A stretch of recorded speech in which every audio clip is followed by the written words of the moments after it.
Okay, here is our floppy drive. Here we have a zip drive. We have a DVD burner. We have our CD burner. We have our 200 gig hard drive, IDE hard drive. Over here we have our 300 watt power supply. These are the screws. You need to keep those safe and secure. Those are the screws we'll need to put the system together. Here we have a very old dial-up modem, like a fax phone modem. This is my Ethernet card. This is my audio card. Like I said before, we have the video card. This piece is just a direct air flow off the heatsink, and that's the heatsink right there.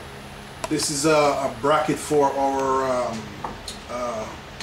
one of the smaller devices that don't fit in the regular bay. We use a bracket for that. Here's our motherboard, and the CPU is installed. I will remove that so you can see how that's done.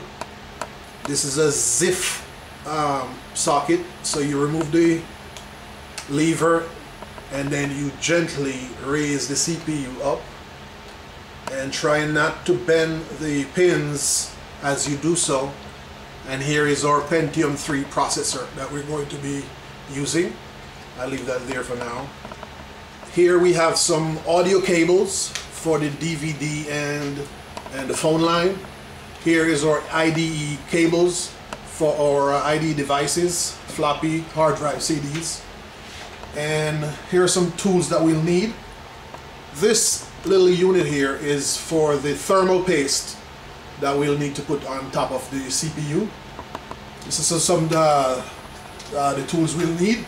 And of course we have our multimeter here to test voltage, amperage, stuff like that. Over here is the empty case that we'll be using today. So now that we have seen the parts, let's start putting this system together.